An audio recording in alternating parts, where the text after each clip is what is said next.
মাইকে বারবার ঘোষণা করতেছে আজকে মাহফিল 144 দ্বারা জারি করা হলো। এই মাহফিল চলবে কথা কয় হ্যাঁ। আরে যার মতো চুল না এর মাইসে কটাক পড়া কথা কয়। আবার চুল যদি না থাকে দেখেন সাইডে থাকলে এটার নিয়ে আশ্রয় এদিক দিয়ে লম্বা করে, চুল না থাকলে আলগা চুল লাগায়, তাহলে মাথার চুলও নিয়ামত কথা বলেন। আরে চোখ যে দিছে এটা কি নিয়ামত? আচ্ছা চোখটা যদি আল্লাহ কপালে না দিয়ে ফিডে দিত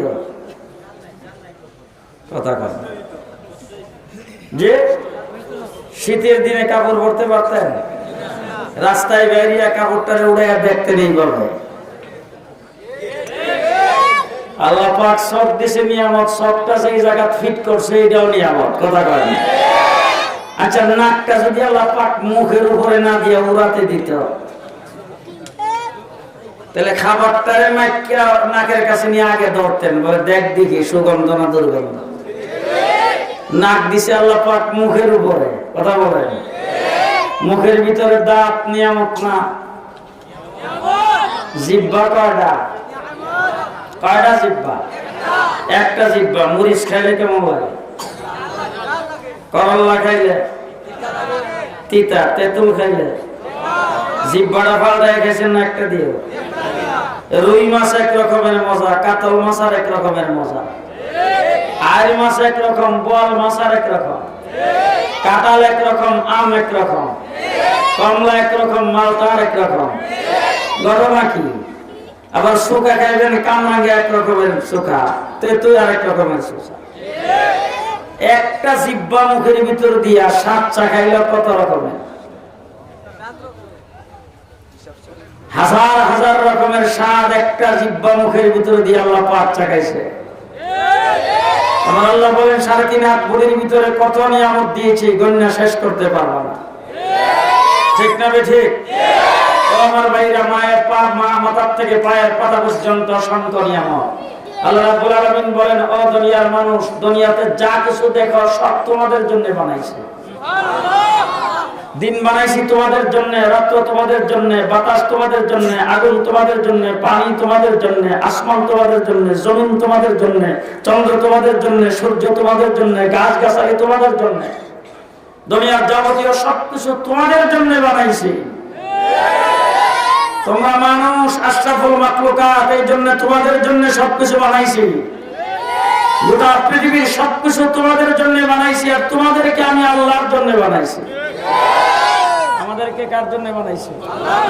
হ্যাঁ ও আমার ভাইরা, দুনিয়াতে এই জমিনের বুকে জিনিসপত্রের অভাব নাই, অনেক কিছু আছে, আছে না?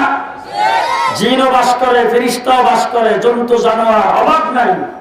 কিন্তু আল্লাহ তাবারক ওয়া তাআলা আমাদের সম্পর্কে বলেছেন, ইন্নী জাইলুন ফিল আরদি খলিফা, এই জমিনের মধ্যে আমি আল্লাহর প্রতিনিধি, একমাত্র মানুষ।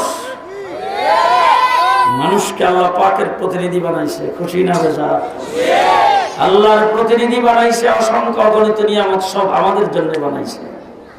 এটা সব নিয়ামত আল্লাহ পাক আমাদেরকে দিছে কি জন্য? বলে তোমরা আমার ইবাদত করবা,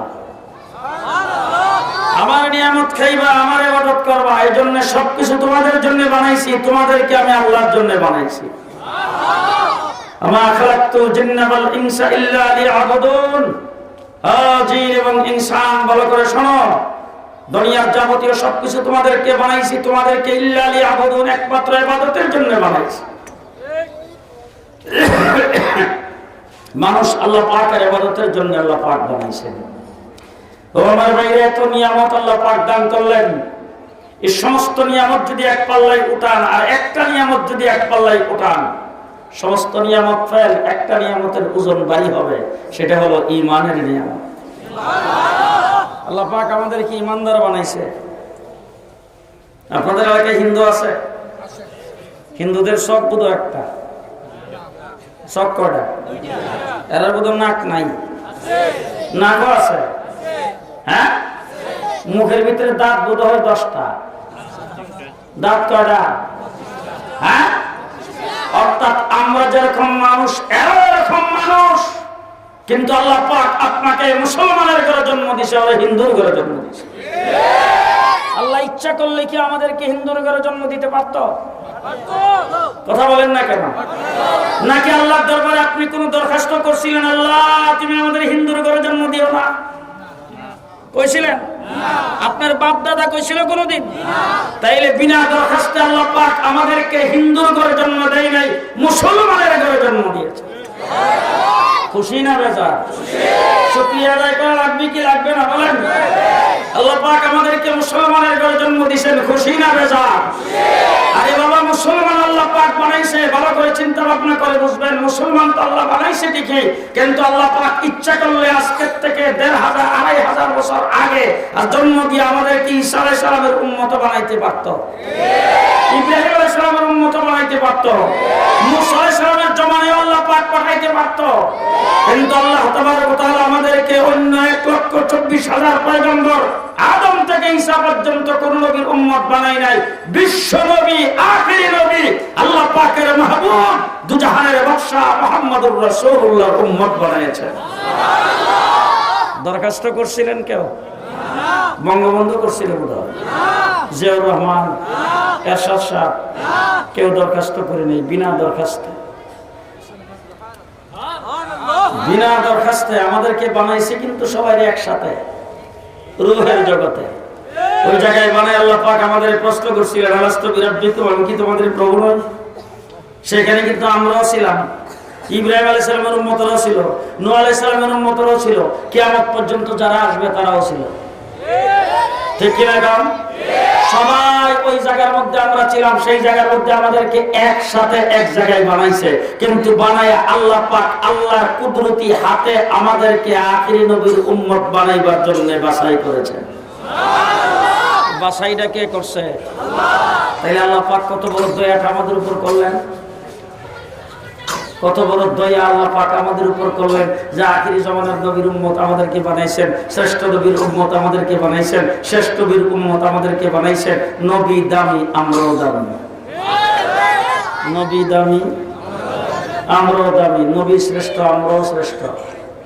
কুনতুম খায়রা উম্মাতিন উখরিজাত লিন-নাস, আল্লাহ বলেন দুনিয়াতে তোমাদেরকে শ্রেষ্ঠত্ব দান করছি, তার কারণ হলো তোমাদের নবী শ্রেষ্ঠ, তোমরাও শ্রেষ্ঠ। নবী দামি, তোমরাও দামি। আমাদের নবীর দাম কম না বেশি? হ্যাঁ? আরে বাবা, যত মানুষ দুনিয়াতে দেখবেন, সমস্ত মানুষের যদি আলোচনা করতে চান, যত মানুষ দুনিয়াতে আছে সমস্ত মানুষের আলোচনা যদি করতে চান, যারা দুনিয়া থেকে চলে গেছে তাদের আলোচনা যদি করতে চান, প্রত্যেকটা মানুষের আলোচনা শুরু হবে জন্ম থেকে শুরু, মৃত্যু পর্যন্ত শেষ। কথা বলেন? আপনাদের সিলেটের সৈফুর রহমান সাহেবের আলোচনা করবেন, জন্ম থেকে শুরু, মৃত্যু পর্যন্ত শেষ, জন্মের আগের কোনো খবর নেই। আমাদের কাহারও খবর আছে? হ্যাঁ? هل أتى على الإنسان حين من الدهر لم يكن شيئا مذكورا। আল্লাহ পাক বলেন, ও দুনিয়ার মানুষ, ভালো করে শোনো, ভালো করে জানা রাখো, ভালো করে শুনে রাখো, ভালো করে খেয়াল রাখো। তুমি কোনো আলোচনার বস্তু ছিল না, তুমি কোনো আলোচনার বস্তুই ছিল না। তোমার সম্পর্কে আলোচনা হইতে পারে এমন কোন জিনিসই তুমি ছিল না। দুনিয়াতে আসার পরে তুমি অর্থমন্ত্রী হইছ, কথা কয় না?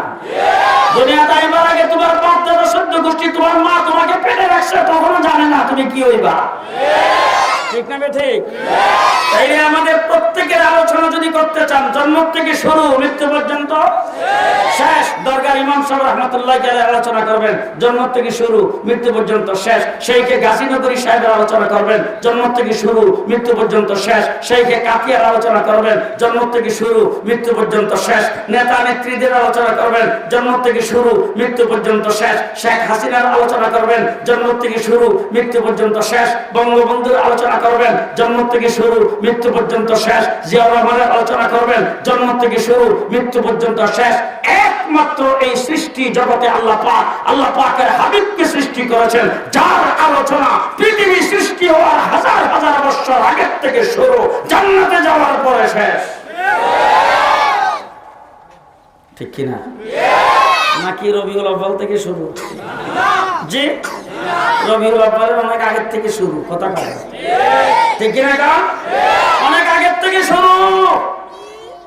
হুজুর আকরাম সাল্লাল্লাহু আলাইহি সাল্লামকে একজনে প্রশ্ন করেছেন, হুজুর আপনি নবী হইলেন কবে? প্রশ্ন আসলে রাসূল বুঝে ফেলছেন যে হে প্রশ্নটা কেন করছে। আল্লাহর নবী উত্তর দিয়েছেন, কুনতু নবিয়্যান ওয়াল আদমু বাইনাল মা'i ওয়াত তিন। আমি তখনও নবী ছিলাম যখন আদম আলাইহিস সালাম পানি আর মাটিতে মিশ্রিত অবস্থায় ছিল। সুবহানাল্লাহ। এই সুবহানাল্লাহ আস্তে করেন, আস্তে মানুষ শুনবে। আমি তখনও নবী ছিলাম যখন আদম আলাইহিস সালাম পানি আর মাটিতে মিশ্রিত অবস্থায় ছিল, অর্থাৎ আদমের বানানো হয় নাই। আমার হুজুর মুহাম্মদুর রাসূলুল্লাহ সাল্লাল্লাহু আলাইহি সাল্লামের আলোচনা কোথা থেকে শুরু? হযরত আদম আলাইহিস সালামকে আল্লাহ পাক বানাইছে, তৈরি করে সর্বপ্রথম নিয়ে আরশের নিচে রাখছে। ওখান থেকে হযরত আদম আলাইহিস সালামকে জান্নাতের ভিতরে ঢুকাইছে। আদম আলাইহিস সালাম জান্নাতের ভিতরে বসবাস করতেছে। আদমের বাড়ি কই? চিটাগাং? কোরআন? আদম আলাইহিস সালামের বাড়ি জান্নাতে। কোরআনে আল্লাহ পাক কোরআনে কইছে কোন জায়গায়? وقلنا يا آدم اسكن أنت وزوجك الجنة। আল্লাহ পাক বলেন, হে আদম, জান্নাত তোমার জন্য বাড়ি, তুমি তোমার বেগম লইয়া থাকো। আদম আলাইহিস সালামের কি লাগে? শরম করে। কি লাগে? আব্বাকে তো শরম করে। আদম আলাইহিস সালামের বাবা এরকম। আপনাদের এই সিলেটের অনেক লোকজন আছে না লন্ডন? হ্যাঁ, আজকের থেকে 20-30 বছর আগে যে গেছে দেশে আসেনি, এরকম লোক আছে তো আমাদের সিলেটের অনেক লোকজন। এই যে গত বছর গেলাম, এক লোকের বাড়িতে যাই বসি, একটা ছেলে বাংলা বেশি কইতে পারে না, বাঙ্গা বাঙ্গা খালি কিলা আছে আছে বিশেষ শব্দ কয় আর কি। তোরা জিজ্ঞেস করলাম তুমি তোমার বাড়ি কই?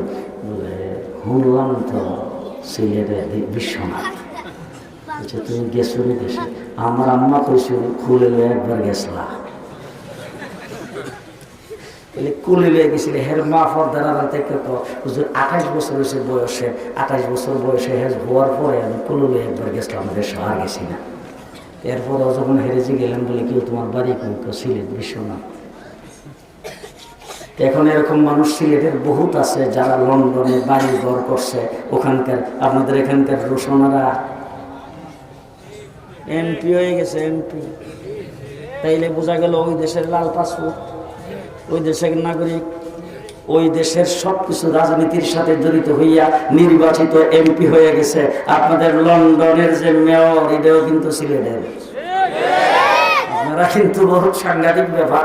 লন্ডনের যে টাওয়ার হ্যামলেটসের যে মেয়র, এটাও কিন্তু সিলেটের। কথা বুঝেন নাই কারবার? তাইলে ওই দেশের রাজনীতির সাথে সম্পৃক্ত হয়ে গেছে, মানে ওই দেশের মানুষের সাথে একাকার হয়ে গেছে। তারপরও তারা যে গানবাড়ি কোনখানের কথা কইব? সিলেটের কথা কইব। কথা বুঝেন নাই কারবার? তার কারণটা হলো বাপ দাদার বাড়ি আছিল সিলেট। আমরা বাপের বাড়ি যদি জান্নাতে হয়, আমরা বাড়ি কি সিলেট? আমরার বাড়ি কই? আমরার বাড়িও জান্নাতে। কথা কয় না? আমরা তো জান্নাতের ওয়ারিশ সূত্রে মালিক। ঠিক আছে ঠিক? এখন বাবার 5টা ছেলে, কয়টা? একটা ছেলে হয়ে গেছে সন্ত্রাসী। এখন বাবার ছেলে যদি দুষ্টামি করে, প্রথম বাবা মা দুইজনে মিলে বোঝায়, এরপরে সত্তাপুর দেয়, এরপরে একদিন গাউদের বাইর করে দেয় ঘর থেকে, তুই আর আমার কোনো জায়গা নাই। ঠিক আছে ঠিক? এরপরও যদি না বুঝে তখন ছেলে বেলায় লইয়া বিচার করে। এরপরও যদি না বুঝে তখন বড় চাচারে ডাক দেয়। তারপরও যদি না বুঝে দইটা দিয়া দেয় পুলিশ। এরকম সবকিছু করার পরে যদি না হয়, তাইলে স্টাম্পে লিখা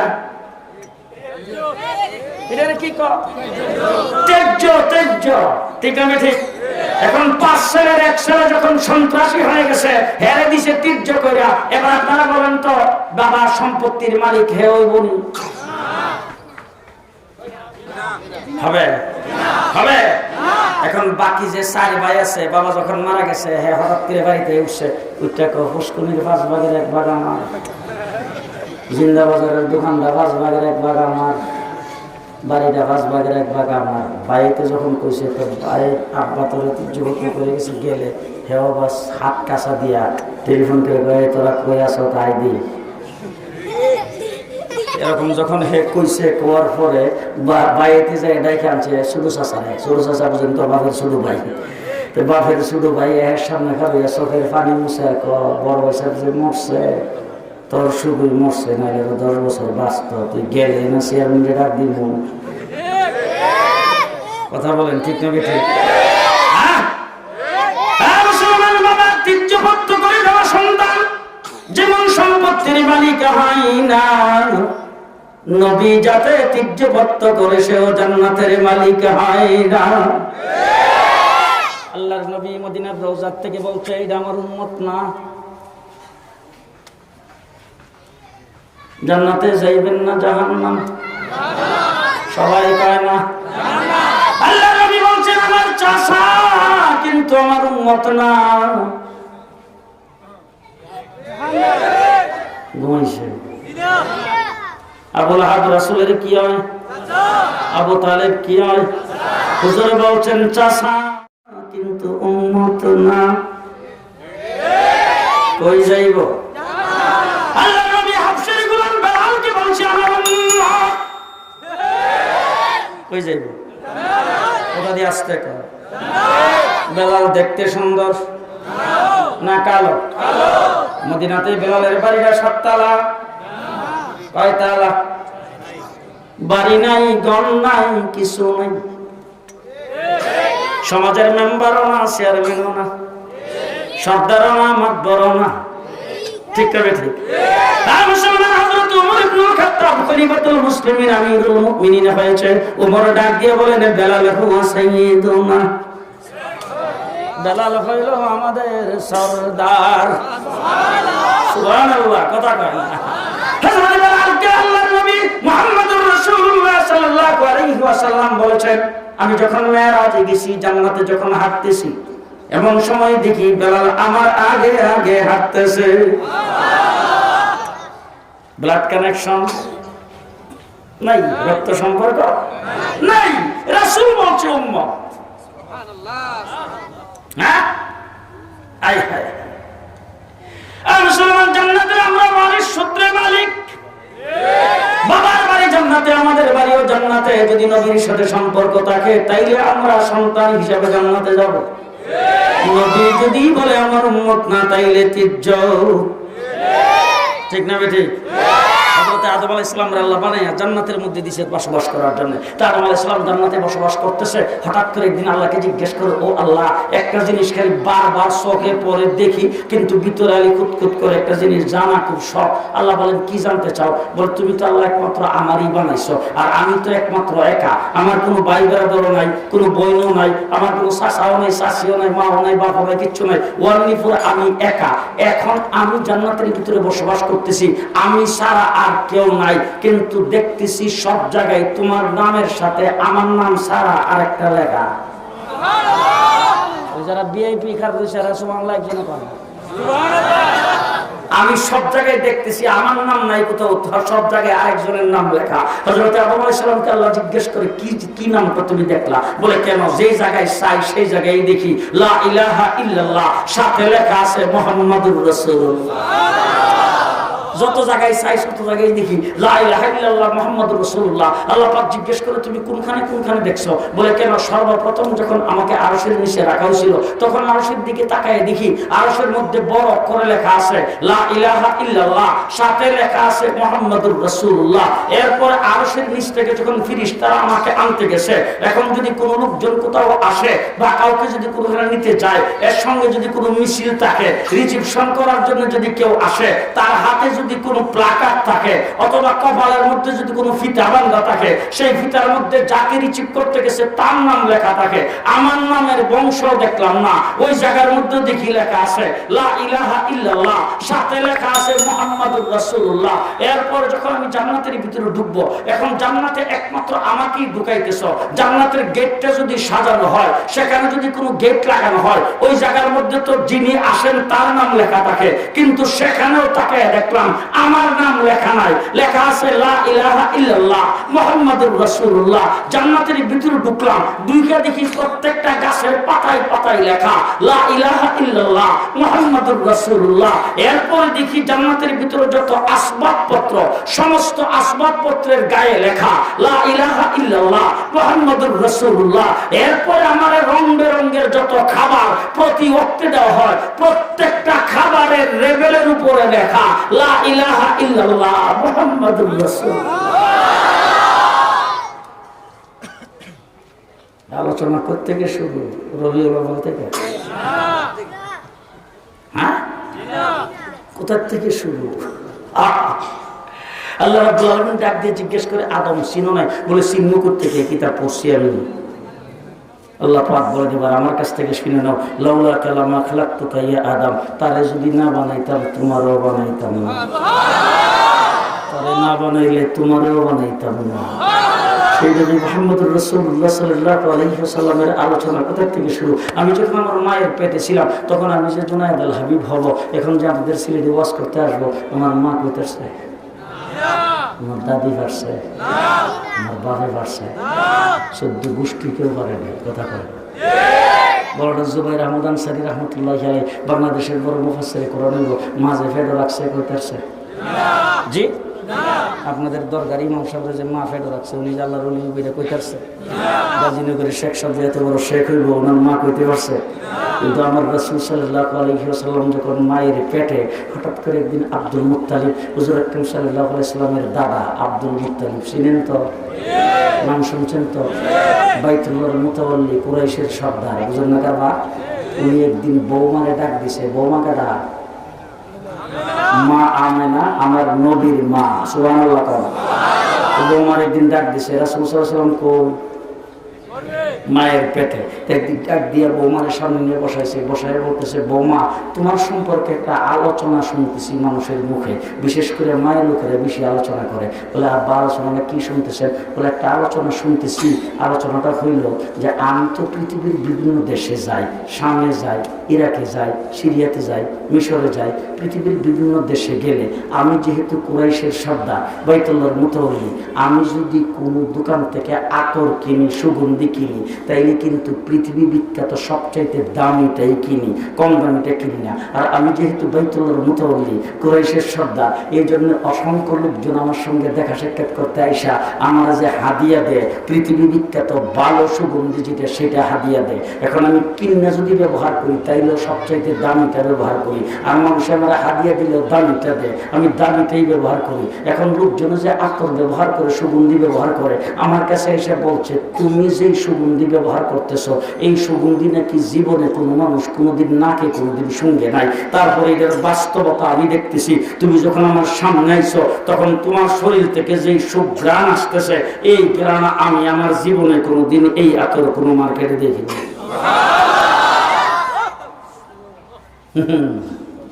আমার নবীর আলোচনা করতে গিয়ে শুরু, আল্লাহর নবীর মা হযরত আমেনা চোখের পানি ছেড়ে দিয়ে শ্বশুর আব্বাকে ডাক দিয়ে বলেছেন, ও শ্বশুর আব্বা, আমি কি করব? যেদিন থেকে এই সন্তান আমার পেটে আসছে, ওই দিন থেকে আমার শরীর থেকে মেশকে আম্বরের সুঘ্রাণ বের হইতে শুরু করেছে। ও শ্বশুর আব্বা, আমি কি করব? যেদিন থেকে এই সন্তান আমার পেটে আসছে, ওই দিন থেকে আমার শরীর থেকে যখন গাম বের হয়, গামটা মেশকে আম্বর চাইতে বেশি সুগন্ধি। আমি যে বিছনার মধ্যে শুই, সেই বিছনার থেকে সুগন্ধি। শ্বশুর আব্বা, আমি কি করব? যেদিন থেকে এই সন্তান পেটে আসছে, ওই দিন থেকে রাতের বেলা যখন চক্ষু বন্ধ করি, তখন দেখি বিবি হাওয়া আমাকে সালাম জানাইতেছে, বিবি মারিয়াম আমাকে সালাম জানাইতেছে, বিবি আসিয়া আমাকে সালাম জানাইতে শুরু করেছেন। চক্ষু বন্ধ করলে ঘুমের মধ্যে স্বপ্নে দেখি জান্নাতের হুর গিলমান আমাকে সালাম জানাইতে শুরু করেছেন। ঘর থেকে যখন বের হয়, প্রচন্ড রৌদ্রের ভিতরে ঘর থেকে বের হইতে দেরি হয়, আকাশের মেঘ এসে আমার মাথায় ছায়া ধরতে দেরি নাই। ও শ্বশুর আব্বা, কি করব? যখন কুয়ার থেকে পানি উঠাইতে যাই, অন্যান্য মহিলারা বালতি দিয়ে কুয়ার থেকে কষ্ট করে পানি উঠাইতে হয়, আমি কুয়ার কিনারে গিয়ে দেখলাম যাইতে দেরি, কুয়ার পানি আমার হাতের কাছে আসতে দেরি না। রাস্তা দেরি, পাথরটা রুই তোলার মতো নরম হইতে দেরি হয় না। কাটার মধ্যে যদি পাড়া পড়ে কাটাটা ফুলে পরিণত হয়ে যায়। রাস্তা দিয়ে হাঁটতে গিয়ে দেখলাম রাস্তার দুই ধারের গাছগুলি আমার সামনে মাথা নত করে সালাম পেশ করতে শুরু করে। ও শ্বশুর আব্বা, যেদিন থেকে সন্তান পেটে আসছে ওই দিন থেকে আমি বড় আরাম বোধ করতেছি, কোনো অশান্তি নাই। মুহাম্মদুর রাসূলুল্লাহ সাল্লাল্লাহু আলাইহি ওয়াসাল্লাম সেই নবীর উম্মত আল্লাহ পাক আমাদেরকে বানিয়েছেন। খুশি না বেজার? খুশি না বেজার? মুহাম্মদুর রাসূলুল্লাহ সাল্লাল্লাহু আলাইহি ওয়াসাল্লাম রাসূল জন্মগ্রহণ করেছেন। আল্লাহ নবীর মা বলে যেদিন আল্লাহর হাবিব আল্লাহ নবীর মা ঘরে যেদিন জন্মগ্রহণ করেছেন ওই দিন কুপি জ্বালাইবার মতো, অর্থাৎ আলু জ্বালাইবার মতো কোনো তেল ছিল না, কোনো তেল নাই ঘরের মধ্যে। আল্লাহ নবী যখন মায়ের পেট থেকে বের হয়েছেন অন্ধকার ঘরের ভিতরে লাইট জ্বালাইবার মতো কোনো ব্যবস্থা নাই। রাসূল বের হওয়ার সাথে সাথে ঘরটা সূর্যের মতো আলোকিত হয়ে গেছে। আমার নবী মায়ের পেটের থেকে জন্মগ্রহণ করেছেন, অন্যান্য সন্তান জন্মগ্রহণ করে। মা আমেনা বলেন যেদিন মুহাম্মদ আমার পেটের থেকে ভূমিষ্ঠ হয়েছেন, অন্যান্য মা সন্তান জন্ম দেওয়ার সময় পেটের ব্যথায় জীবন কষ্ট করে, আমি আমেনার কোনো কষ্ট হয় না। অন্যান্য ছেলে সন্তান যখন জন্মগ্রহণ করে তখন মানুষ সন্তান জন্মগ্রহণ করলে দুনিয়াতে মায়ের পেটের থেকে আসার পরে তার নাভির নাকটাকে কাটতে হয়। রাসূলের নাক মায়ের পেটের থেকে কে যেন কাইতে ক্লিন করে বের করে দিয়েছিল। মুহাম্মদুর রাসূলুল্লাহ সাল্লাল্লাহু আলাইহি ওয়াসাল্লামকে একদিন চাচা আবু তালেব ডেকে কয়, আবু তালেব চাচা ভাতিজা আমি তোমার সম্পর্কে অনেক কিছু শুনছি। বলে চাচা কি শুনছেন? বলে শুনছি তুমি নাকি যেদিন জন্মগ্রহণ করছিলা ওই দিন অন্যান্য সন্তান যখন জন্মগ্রহণ করে তখন তো সন্তান মায়ের পেটের থেকে যখন বের হয় তখন তার শরীরের মধ্যে রক্ত পানি দুর্গন্ধযুক্ত পানি লেগে থাকে, আর তুমি যখন বের হয়েছ তখন গোটা গট্টা মেশকে আম্বরের সুগন্ধিতে পরিণত হয়েছে, আর তোমাকে দুনিয়াতে আসার পরে গোসল করাইতে হয় না, তোমার গোসল কে যেন মায়ের পেটের থেকে করাইয়া দইয়া মুইসা পাক পবিত্র করে বের করে দিয়েছে। বলে চাচা আর কিছু শুনছেন? বলে আরো আশ্চর্য খবর শুনছি। বলে কি শুনছেন? তুমি যখন জন্মগ্রহণ করেছো অন্যান্য ছেলে সন্তান জন্মগ্রহণ করলে দুনিয়াতে আসার পরে তার খতনা করাইতে হয়, তুমি যখন জন্মগ্রহণ করছো তোমার খতনা কে যেন মায়ের পেটের থেকে কইরা তারপরে বের করে দিয়েছে।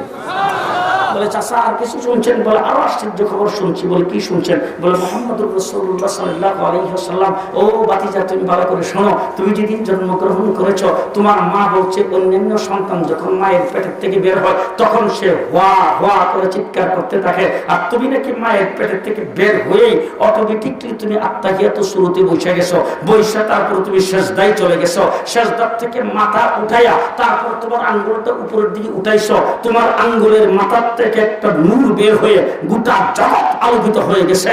সেই আলোতে তোমার মা রুম আর পারস্যের বড় বড় মহলগুলি দেখতে শুরু করেছে। মুহাম্মদুর রাসূলুল্লাহ সাল্লাল্লাহু আলাইহি ওয়াসাল্লাম, ও আমার ভাইরা, মা আমেনার গর্ভে রাসূল সাল্লাল্লাহু আলাইহি ওয়াসাল্লাম জন্মগ্রহণ করেছেন। আল্লাহ নবী সাল্লাল্লাহু আলাইহি ওয়াসাল্লামকে মা আমেনা কোলে নিয়ে চেহারাটার দিকে বারবার তাকাইতেছে আর ভাবতেছে সর্বনাশ, দুনিয়াতে আসার পর থেকে পর্যন্ত কত মানুষের চেহারা দেখলাম, কত সন্তান তুলে দিলাম, কত বাচ্চাদের চেহারা দেখলাম, এত সুন্দর চেহারার মানুষ তো আমি কোনোদিন দেখি নাই। আল্লাহ নবী সাল্লাল্লাহু আলাইহি সাল্লামকে নেওয়ার জন্য মা হালিমা আসছে লালন পালন করতে।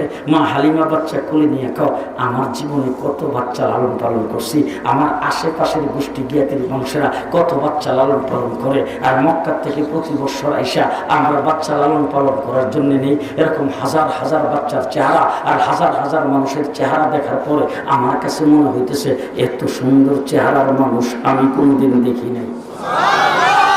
আব্দুল মুত্তালিব এসে বলতেছেন, ও আমেনা, ও হালিমা, তোমরা কতটুকু দেখছো? তোমরা তো দেখছো সীমিত, তুমি তাইফ থেকে আসছো, তাইফের জমিনে বাচ্চাদেরকে দেখো, আর আমার বৌমা আমেনা সে তো গৃহিণী, এখানকার বাচ্চাদেরকে দেখে। আমার কাছ থেকে শোনো, ইরাকে যায়, শামে যায়, সিরিয়াতে যায়, পৃথিবীর বিভিন্ন দেশে যায়, যাইয়া তারপরে বাচ্চাদেরকে দেখি, মানুষের চেহারা দেখি, পৃথিবীর বিভিন্ন দেশের লোকজনের চেহারা দেখছি। এরপর আমি বাইতুল্লাহর মুতাল্লি হওয়ার কারণে এইখানে কিন্তু হাজার হাজার মানুষ জিয়ারত করার জন্য আসে। আসে, এরপরে আইসা কুলে আমার বাচ্চাটা দেয়, দিয়া তারপরে জার ফুক দেওয়ার জন্য বলে। এরকম বাচ্চাদের হাজার হাজার বাচ্চাকে আমি কুলে নিছি, নিয়ে তারপরে তাদের চেহারা দেখছি। আমি লক্ষ লক্ষ মানুষের চেহারা দেখার পরে আমি আব্দুল মুত্তালিব বলতেছি, আমার নাতি মুহাম্মদের মতো এত সুন্দর চেহারার মানুষ আমি কোনোদিন দেখি নাই। জিবরাইল আমিন আয়েশা বলতেছেন, শোনো, তোমরা কদ্দুর দেখছো, মুহূর্তের ভিতরে গোটা পৃথিবীটা আমি চক্কর দেই,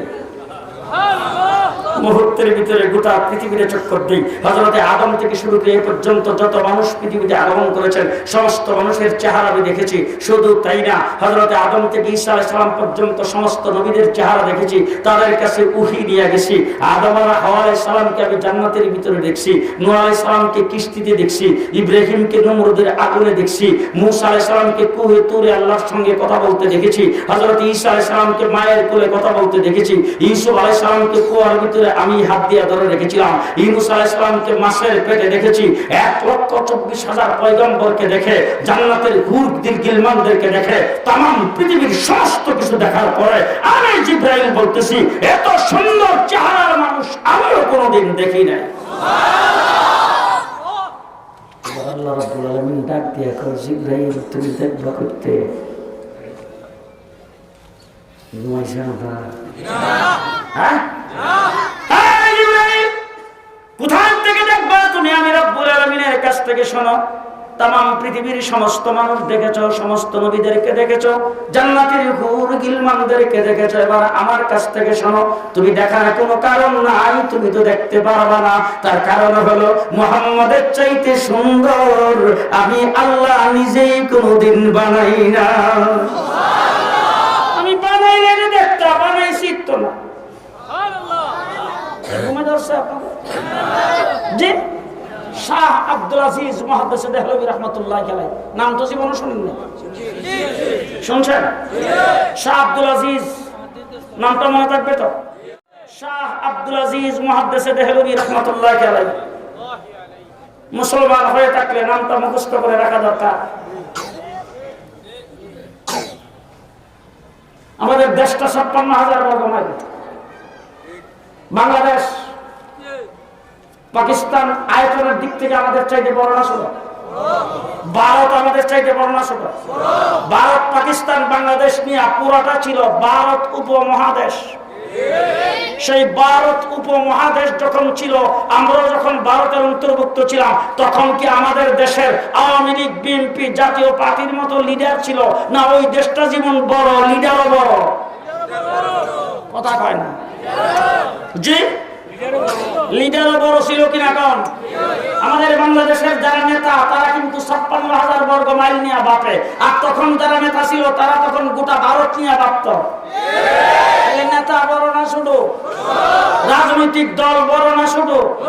তাইলে বড় বড় রাজনৈতিক দল ছিল, বড় বড় লিডার ছিল। ইংরেজ যখন এই দেশ দখল করেছেন, কোন লিডার জবান খুলে কোনো কথা বলতে পারে নাই, কোন লিডারের জবান থেকে, মুখ থেকে একটা শব্দ উচ্চারিত হয় নাই। সবাই হাত পাও গোটায়া রাজনীতিকে বন্ধ করে দিয়ে সবাই ঘরে বসে গেছেন। ইংরেজের বিরুদ্ধে যদি কেউ সর্বপ্রথম কথা বলে থাকেন, তিনি হলেন একজন মৌলবী, তার নাম শাহ আব্দুল আজিজ মুহাদ্দিস দেহলভী রাহমাতুল্লাহি আলাইহি। তিনি দিল্লির জামে মসজিদের মিম্বার থেকে হুঙ্কার দিয়েছিলেন, মুসলমানদের জন্য স্বাধীনতা যুদ্ধ করা ফরজ।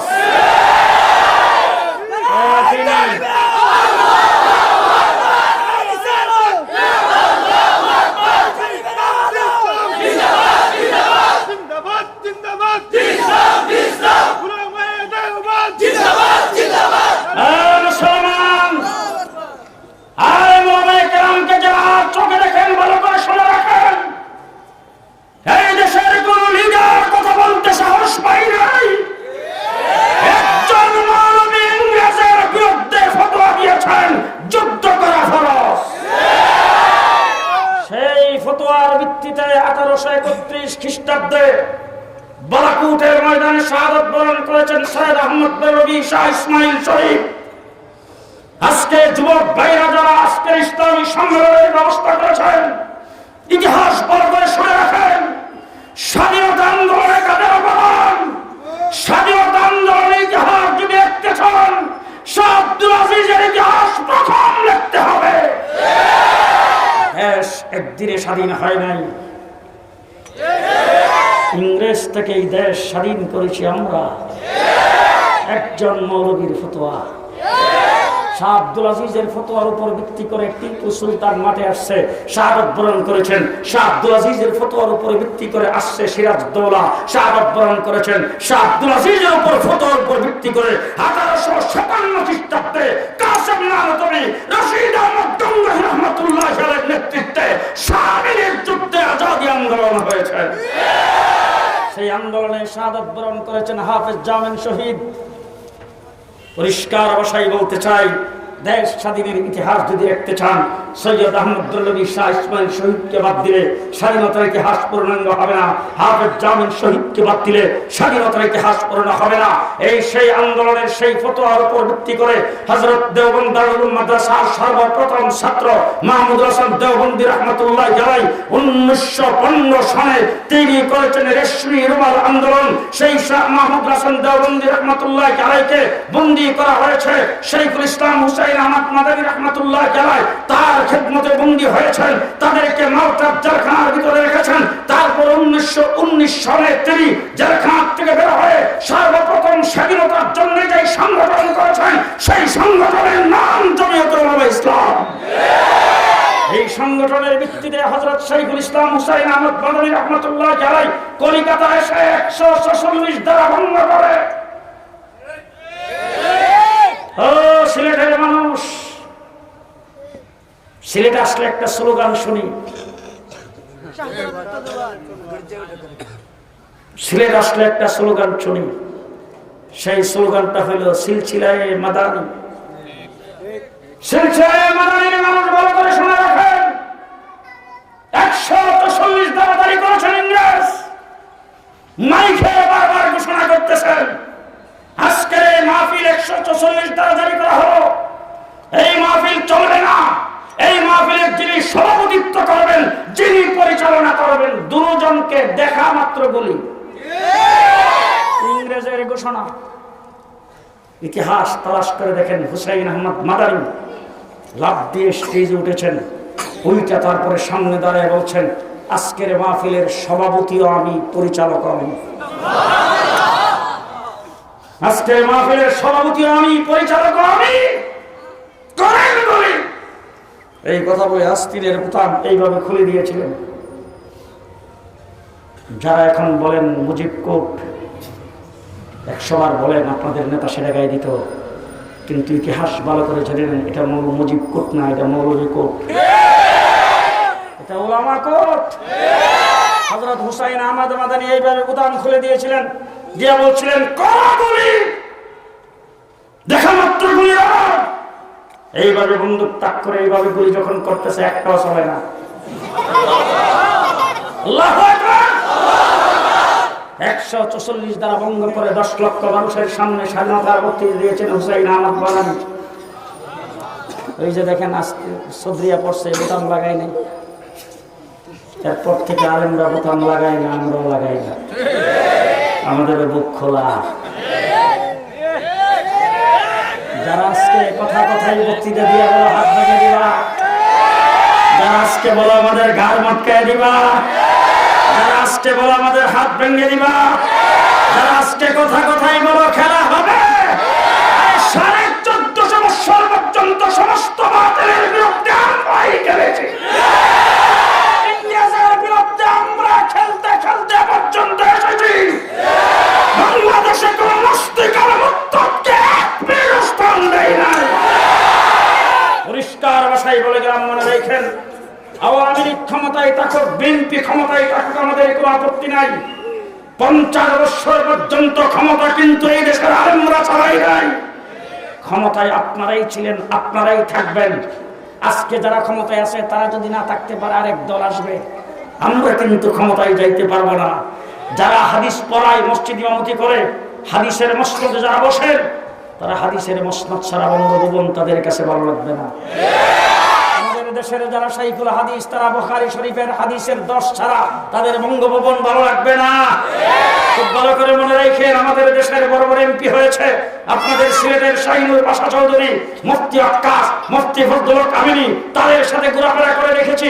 তারাও রাত্রের বেলা কোথাও থাকতে হলে মাদ্রাসায় যায় থাকতেন, সার্কিটে হাউসে থাকেন নাই। আমাদের দেশের উলামায়ে কেরাম মসজিদে মাদ্রাসায় যে আরামে আছে। ফরমালিন মুক্ত জিনিস যদি কেউ খায়, আমরাই খাই। কারণ নতুন গাছের ফলটা ফাটলে কারে খাওয়ায়? নতুন মুরগি ডিম পারলে কারে খাওয়ায়? আমাদের জন্য নিয়ে আসে, কথা কয় না। সুতরাং আমরা হাদিস কোরআনের মসনদ ছেড়ে ক্ষমতা দখল করতে চাই না। ক্ষমতায় আপনারাই থাকবেন, আপনারাই ক্ষমতায় চালান। এই দেশের সরকারের বিরুদ্ধে আমাদের কোনো বক্তব্য নয়।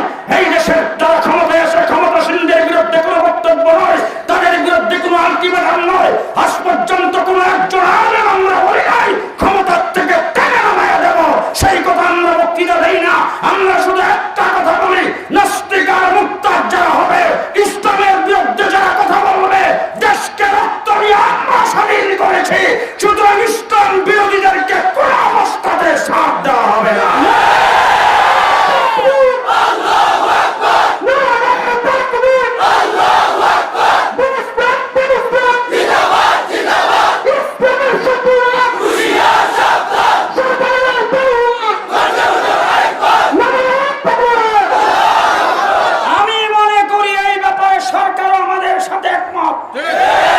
কিন্তু সরকারের ভিতরে গাপ্পি মেরে বসে থাকে কিছু দেশ বিরোধী লোকজন বিরুদ্ধে বক্তব্য দেয়।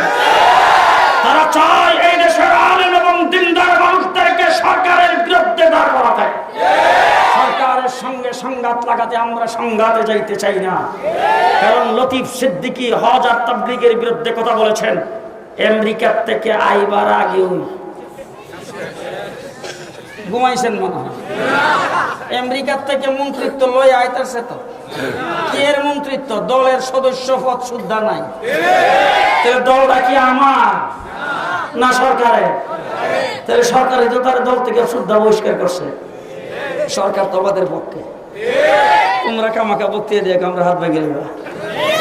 আরে তুমি আমার হাত ভাঙার কে? আমি তো এই দেশের নাগরিক, আমি এই দেশের ট্যাক্স দেই, সরকার আমাদের ট্যাক্সে চলে। তুমি হাত ভাঙিয়ে দিবে, আমার ট্যাক্স না হলে তোমার বেতনই তো না। তুমি যে জামা কাপড় পরিয়া বক্তৃতা দিলে তো আমার ট্যাক্সে। তুমি যে খানা খাও সেটা তো আমার ট্যাক্সে। তোমার ভাইয়ের জুতা মোজা শুদ্ধ আমি দেই, এরপর তুমি আমার বিরুদ্ধে বক্তৃতা দাও। সাহস কত তোমার? আমরা মাদ্রাসার চান্দা করি মানুষের কাছ থেকে, মাদ্রাসার চান্দা মানুষ আমাদেরকে অন্তর থেকে দেয়। সালাম মুসাফা করে দিয়া আবার চোখের পানি ছেড়ে হুজুর একটু দোয়া করেন, হুজুর দোয়া করেন। আল্লাহ পাক দিছে 500 টাকা দেওয়ার তৌফিক, 500 টাকা দিলাম। আল্লাহ যদি হুজুর সামনে 5 লাখ টাকা দেওয়ার তৌফিক দেয়, 1 মিনিট দেরি করবো না, হুজুর 5 লাখ টাকাই দিয়ে দেবো। এইভাবে চোখের পানি ছেড়ে দোয়া চাই। আর তোমরা যে ট্রাক খাড়া করে টাকা দেন নাও, ট্রাকটা সামনের দিকে ছেড়ে কত উপর আল্লাহর গজব পড়ে। ঠিক না বেঠিক? ঠিক না বেঠিক? সবচাইতে স্বাধীনতার পক্ষ শক্তি এই দেশের উলামায়ে কেরাম। এই দেশের আলেমদেরকে বাদ দিয়ে স্বাধীনতার পক্ষ শক্তির হিসাব করা যাবে না। আলেম উলামায়ে কেরাম স্বাধীনতার পক্ষ শক্তি। আজকেও বলে যাচ্ছি, এই সমস্ত আলেম উলামায়ে কেরামকে সাক্ষী রেখে আমার বাংলাদেশে ইসলামের বিরুদ্ধে কেউ যদি কোনো কথা বলে, আমরা যেমন লাফ দিয়ে মাঠে নামি ফ্রান্সের রাসূলের বিরুদ্ধে ব্যঙ্গচিত্র বের করেছেন, আমরা যেমন সিলেটের জনতা রাস্তায় নেমে আসছে, ঢাকার জনতা রাস্তায় নেমে আসছে, আমরা ইসলামের বিরুদ্ধে যেইভাবে কথা বলো, আমরা যেইভাবে রাস্তায় নেমে আসি, আজকে এখানে বুকে হাত রেখে বলে গেলাম, আলেম উলামায়ে কেরামকে সাক্ষী রেখে বাংলাদেশের দেশের স্বাধীনতার বিরুদ্ধে তু শব্দ বাংলাদেশে কেউ করে দেখো, আমরা মাঠে নামতে দেরি হবে না। বাংলাদেশের স্বাধীনতাকে টিকায় রাখার জন্য আরেকবার যদি মুক্তিযুদ্ধ করা লাগে, এই দেশের আলেমরা এক নম্বরে মুক্তিযুদ্ধ করে। মুক্তিযুদ্ধের নেতৃত্ব আগামীতে আলেমরা দেবে ইনশাআল্লাহ। কারণ দেশের স্বাধীনতা আছে বলেই আজকের মাহফিল। ঘুমাইছে আজকে যে সুন্দর করে মাহফিল এখানে এসে ওই দিক দিয়ে লোকজন দাঁড়াইছে রাস্তা ব্লক করে। যদি স্বাধীন দেশের নাগরিক না হইতাম, বাইরে কথা কয় না। দেশের স্বাধীনতা থাকলে ইসলাম আছে, দেশের স্বাধীনতা থাকলে ওয়াজ মাহফিল আছে, দেশের স্বাধীনতা থাকলে মসজিদগুলোর থেকে আজান আসে। দেশের স্বাধীনতা আছে বলে রাস্তায় রাস্তায় সব জায়গায় মসজিদ আছে। দেশের স্বাধীনতা না থাকলে ইসলাম থাকবে না, নামাজ থাকবে না, আজান থাকবে না, মসজিদ থাকবে না, ওয়াজ মাহফিল থাকবে না। এটা আমরা খুব ভালো করে বুঝি। এই জন্য ইসলামকে রাখার জন্য দেশের স্বাধীনতার দরকার। আমরা দেশকে ভালোবাসি, মন্ত্রী হওয়ার জন্য নয়। তোমরা দেশকে ভালোবাসো, আওয়ামী লীগে অসুবিধা হইলে লাভ দিয়ে বিএনপিতে অসুবিধা হইলে লাভ দিয়ে জাতীয় পার্টি। নমিনেশন না পাইলে দল পাল্টাইতে সময় লাগে না। আমরা দেশকে ভালোবাসি দেশের মন্ত্রী এমপি হওয়ার জন্য নয়, দেশকে ভালোবাসি দেশের সম্পদ লুণ্ঠন করার জন্য নয়, দেশকে ভালোবাসি এই দেশের কোনো পদ পদবি পাওয়ার জন্য নয়। আমরা দেশকে ভালোবাসি হুব্বুল ওয়াতানি মিনাল ঈমান হিসাবে। দেশের ভালোবাসা ঈমানের অঙ্গ, সেই হিসাবে আমরা ভালোবাসি। ঠিক না ঠিক? আমরা দ্বীন ইসলামের জন্য যেমন রক্ত দিতে প্রস্তুত, দেশের জন্য রক্ত দিতে প্রস্তুত। ঠিক আছে না ইনশাআল্লাহ? আব্দুল আজিজ মুহাদ্দিসে দেহলভী রাহমাতুল্লাহ আলাইহি হলো স্বাধীনতার গোড়া। সর্বপ্রথম স্বাধীনতা যুদ্ধের ফতোয়া দিয়েছেন কে? আব্দুল আজিজ মুহাদ্দিসে দেহলভী রাহমাতুল্লাহ আলাইহি। ওনার বাবা হলেন শাহ ওলিউল্লাহ মুহাদ্দিসে দেহলভী। বাবার নাম কি? শাহ ওলিউল্লাহ মুহাদ্দিসে দেহলভী। ওনার বাবা ছিলেন শাহ আব্দুর রহিম। শাহ ওলিউল্লাহর বাবার নাম কি? শাহ আব্দুর রহিম। শাহ আব্দুর রহিম সাহেব আর ওনার স্ত্রী দুইজনে মিলে তাহাজ্জুদের নামাজ পড়া আল্লাহর দরবারে মোনাজাতে হাত উঠাইছে। দেখে ওনাদের হাতের ভিতরে ছোট ছোট দুইটা হাত মোনাজাত করে। এইভাবে 3 বার দেখছে। দেখা সকালবেলা উঠতে বড় একজন হুজুরের কাছে গেছে, যাই বলছে যে হুজুর প্রকাশ্যে দেখছি, স্বপ্নে না, নামাজ পড়ে হাত উঠাইছি, এমন সময় দেখি ছোট ছোট দুইটা সুন্দর হাত আমাদের হাতের সঙ্গে মোনাজাতে হাত উঠাইছে। ওনারা বলছেন তোমাদের আজকের মিলনে তোমাদের গর্বে একটা সন্তান জন্মগ্রহণ করবে, যেই সন্তানটা জগতে বিখ্যাত আল্লাহর ওলি হবে। সর্বপ্রথম ভারতবর্ষে হাদিসের 10 শুরু করেছেন শাহ ওলিউল্লাহ। সর্বপ্রথম কোরআন শরীফের তর্জমা করেছেন শাহ ওলিউল্লাহ। সেই শাহ ওলিউল্লাহ মুহাদ্দিসে দেহলভী রাহমাতুল্লাহ আলাইহিকে আল্লাহ পাক 4টা সন্তান দিয়েছিলেন। 4 সন্তান হাদিস শাস্ত্রের মুহাদ্দিস, ফিকহ শাস্ত্রের মুফতি আর কোরআনে কারীমের মুফাসসির। বড় সন্তানের নাম শাহ আব্দুল আজিজ মুহাদ্দিসে দেহলভী। বাবা করেছেন ফার্সি ভাষায় কোরআনের তর্জমা, আর বড় ছেলে শাহ আব্দুল আজিজ লিখেছেন তাফসীরে আজিজি। এই তাফসীরে আজিজির ভিতরে একটা কথা লিখেছেন, আল্লাহ পাক যে সুন্দর বানাইছে, সুন্দর সুন্দর শুনছেন তো? যত সুন্দর আমরা দেখি সমস্ত সুন্দরটা আল্লাহ বানাইছেন। সুন্দর বস্তুটা এটাকে বানায়া আল্লাহ পাক 100 ভাগে ভাগ করছে। কয় ভাগে? 100 ভাগে ভাগ কইরা আল্লাহ পাক 99 ভাগ রাইখা 1 ভাগরে আলাদা করছে। বাংলা কথা বুঝেন তো? 1 ভাগরে আলাদা করছে, কইরা 1 ভাগরে করছে 2 ভাগ। 100 ভাগের 1 ভাগরে 2 ভাগ। 2 ভাগ কইরা 1 ভাগ দিয়ে আল্লাহ ইউসুফ আলাইহিস সালামরে বানাইছে, আর 1 ভাগ দিয়া তামাম পৃথিবীর সমস্ত সুন্দর বানাইছে। এবার আপনাদের জিন্দাবাজার, নিউ মার্কেট, তারপরে এই যে সিলেটের বিভিন্ন জায়গায় বিমানবন্দরে যাইয়া, তারপরে দীক্ষার পরে ফেসবুক তো এখন হাতে হাতে। দীক্ষা রাত্রে ঘুম নাই, বালিশের নিচে মাথাটা দিয়ে কি দেখলাম, যা কিছু দেখলেন সব 100 ভাগের 1 ভাগের অর্ধেকের হালকা সিডা। সুন্দরী প্রতিযোগিতায় যারা 1 নম্বরে পাস করে হালকা ঘুমাইছে, আর একা ইউসুফ আলাইহিস সালাম অর্ধেক। এবার ইউসুফ কেমন সুন্দর,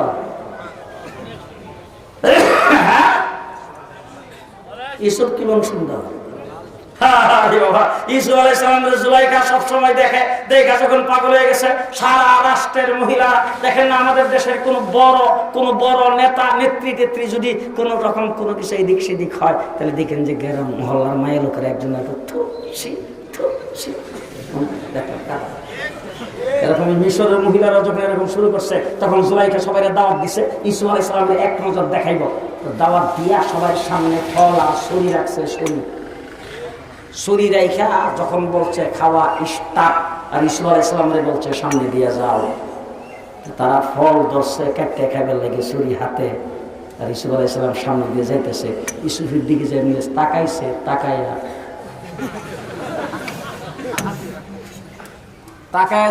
রয়েছে, একদিকে ফুস দিছে। এই ফুস আর ফলের মধ্যে পড়ছে না, পড়ছে আঙ্গুল। ফলের পরিবর্তে আঙ্গুল কেটে ফেলাইছে। সব ডাক দিয়ে হাজা মালাকুন কারীম, এটা মানুষ নয়, এটা ফেরেশতা। আল্লাহ সিদ্দিক বলেছেন, ওই জমানার মহিলারা যারা হযরত ইউসুফ আলাইহিস সালামকে দেখে হাতের আঙ্গুল কেটে ফেলছে, তারা যদি আল্লাহর হাবিবকে এক নজরে দেখতো, হাতের আঙ্গুলই নয়, তারা সবাই কলিজা কাইটা ফেলাইতো। মুসলমান ভালো করে শুনেন, আল্লাহর হাবিবকে যদি দেখতো, ইউসুফ আলাইহিস সালামকে যারা দেখছে হাতের আঙ্গুল কাটছে, ঈমান আনে নাই। আঙ্গুল কাটছে, ঈমান আনে নাই। আল্লাহর হাবিবকে যারা দেখছে ঈমান আনছে, কলিজাও কাটাইছে। আল্লাহর হাবিবকে হযরত সুমাইয়া দেখছে, ঈমান আনছে, কলিজাও কাটাইছে। আল্লাহর হাবিবকে হযরত আমির হামজা দেখছে, ঈমান আনছে, টুকরা টুকরাও হইছে। ঠিক না বে ঠিক? আল্লাহর হাবিবকে আমরা দেখি নাই, দেখছি? আল্লাহর হাবিবকে আমরা দেখি নাই। আল্লাহর হাবিবের সৌন্দর্যের কথা, তার ফজিলতের কথা, তার বরত্বের কথা শুনেছি। আল্লাহর হাবিব বলেছেন, আমাকে সবচাইতে বেশি ভালোবাসতে হবে। ঠিক না বে ঠিক? আল্লাহর হাবিবকে দেখি নাই, রাসূলের কথা শুনেছি, কিন্তু হাবিবের বিরুদ্ধে কোন মানুষ যদি বলে জীবন দিতে আমাদেরও সময় লাগবে না। ঠিক না বে ঠিক? ঠিক না বে ঠিক? হযরত শাহ আব্দুল আজিজ মুহাদ্দিসুল হারবি রাহমাতুল্লাহ আলাইহি বলেছেন, সৌন্দর্য আল্লাহর কাছে রয়েছে কয়বার? আর জোরে। হযরত শাহ আব্দুল আজিজ বলেন, ওই 99 ভাগ সুন্দর পুরাটা দিয়া আল্লাহ রাব্বুল আলামিন আল্লাহর হাবিবকে বানাইছে। এবার আল্লাহর হাবিব কেমন সুন্দর হইব? দারুল মাদ্রাসা প্রতিষ্ঠাতা কাসিম নানতুবি রাহমাতুল্লাহ আলাইহি বলেছেন, আল্লাহর হাবিবকে আল্লাহ যেই পরিমাণ সুন্দর দিয়া বানাইছে, ওই সুন্দর যদি আল্লাহ এই জমিনের মধ্যে জাহির করে যদি দুনিয়াতে আল্লাহর হাবিবকে পাঠাইতো, আবু জেহেল কেন আল্লাহর হাবিবের দুষ্ট? আবু বকরও কোনদিন রাসূলের চেহারার দিকে তাকাইতে পারতো না। আল্লাহর হাবিবকে যেই পরিমাণ সুন্দর আল্লাহ পাক দিয়েছেন, সুন্দর দিয়া যদি দুনিয়াতে পাঠাইতো, কোন মানুষ দুনিয়ার চোখে রাসূলকে দেখতে পারতো না। আল্লাহ পাক হাজার হাজার পর্দার দ্বারা রাসূলকে দেখে দুনিয়াতে পাঠাইছে। মানুষ আল্লাহকে কারা কারা দেখতে চান? আল্লাহরে দেখতে চান? দুনিয়াতে আল্লাহর দেখা হবে না, জান্নাতে যাওয়ার পরে দেখা হবে। বলেন সুবহানাল্লাহ। আল্লাহরে দেখবেন কোথায়? কোন জায়গায়? জান্নাতে যাওয়ার পরে আল্লাহ রাব্বুল আলামিন যেদিন দেখা দিবে, এই দিনটা হবে ইয়াউমে মুজিদ, দুনিয়ার শুক্রবার। আল্লাহ রাব্বুল আলামিন যখন দেখা দিবে, আল্লাহর হাবিব তার পাশে দেখা দিবে। যেদিন আল্লাহর দিদার হবে, ওই দিন আল্লাহর হাবিবের পূর্ণ দিদার হবে। জান্নাতে যাওয়ার পরে আল্লাহর হাবিবকে পুরোপুরি সৌন্দর্যের সাথে দেখার সুযোগ পাওয়া যাবে, আল্লাহকেও দেখার সুযোগ পাওয়া যাবে। আল্লাহ তৌফিক দান করুন, আমিন। সবাই বলেন আমিন। সেই হাবিব মুহাম্মদুর রাসূলুল্লাহ সাল্লাল্লাহু আলাইহি সাল্লামকে মানতে হবে সব বিষয়ে। হ্যাঁ, সবাই রাজি না? এখন দেখবেন করোনা এসে 20 সেকেন্ড সাবান পানি দিয়ে হাত দাও, করোনা আসবে না। কয় সেকেন্ড? কত বড় শক্তিশালী রূপ!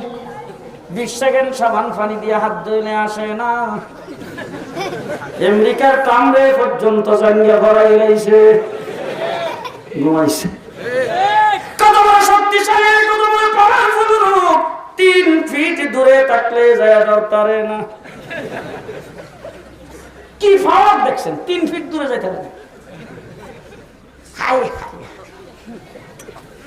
বিশ্ব স্বাস্থ্য সংস্থা বলেছেন 20 সেকেন্ড সাবান পানি দিয়ে হাত ধুইলে করোনার থেকে বাঁচা যাবে। আল্লাহর রাসূল বলেছেন, করোনার থেকে যদি বাঁচতে চাও, যখন এই খাবার খাইবা, হাতের কবজি পর্যন্ত 2 হাত ভালো করে ধুয়ে আনিবা। কোনটা মানবেন? জি জি জি, আল্লাহর রাসূল। বিশ্ব স্বাস্থ্য সংস্থাটা মানবেন না নবীটা? জি। তাহলে যখনই কোনো খাবার খাবেন, কবজি পর্যন্ত 2 হাত ভালো করে ধুয়ে নেবেন। মনে থাকবে তো? মনে থাকবে তো? আজকের থেকে ওইটা প্রচার করবেন। বিশ্ব স্বাস্থ্য সংস্থা বলেছেন 20 সেকেন্ড সাবান পানি দিয়ে হাত দাও। আমি মুসলমান, আমি কেন? বিশ্ব স্বাস্থ্য সংস্থা ফর্মুলা। নবী ফর্মুলা দিয়েছেন, তুমি যখনই ঘর থেকে বাহির থেকে ঘরে আসবা, আয়েশা তোমার সামনে যখন খাবার আসবে, ছোট খাবার হোক বড় খাবার হোক, বিস্কিট হোক চানাচুর হোক মিষ্টি হোক ভাত হোক রুটি হোক নাস্তা হোক খাদ্য হোক, যে কোনো খাবার খাওয়ার আগে হাতের কবজি পর্যন্ত 2 হাত ভালো করে ধুয়ে দাও। 20 সেকেন্ড সাবান পানি দিয়ে হাত ধরে যদি করোনা না আসে, হাতের কবজি পর্যন্ত 2 হাত ভালো করে ধুয়ে নিয়ে হেয়ার শরীরের কাছর তো করোনা হইতো না। আল্লাহ আমল করার তৌফিক দান করুন। যুবক ভাইদেরকে ধন্যবাদ জানাই, মাহফিল যারা ইন্তজাম করেছেন, দাঁড়ানো এবং বসা অবস্থায় যারা আলোচনা শুনেছেন, আপনাদের সবাইকে ধন্যবাদ ও মোবারকবাদ জানাচ্ছি। আজকে মাহফিল যারা ইন্তজাম করেছেন, আগামী কিয়ামত পর্যন্ত যেন আল্লাহ পাকের মাহফিলটাকে জারি রাখেন এবং বাংলাদেশে মাহফিলের বিরুদ্ধে যত ষড়যন্ত্র, আল্লাহ যেন সেইগুলিকে নস্যাৎ করে দেন। ওলামায়ে কেরামকে যখন যেন কোরআন হাদিসের আলোচনা, রাসূলের জিন্দেগির আলোচনা মানুষের সামনে নির্দ্বিধায় করার ব্যবস্থাটুকু আল্লাহ পাক এই বাংলাদেশের জমিনের উপরে রাখেন। সকলে বলেন আল্লাহুম্মা আমিন। ওয়া আখিরু দাওয়ানা আলহামদুলিল্লাহ।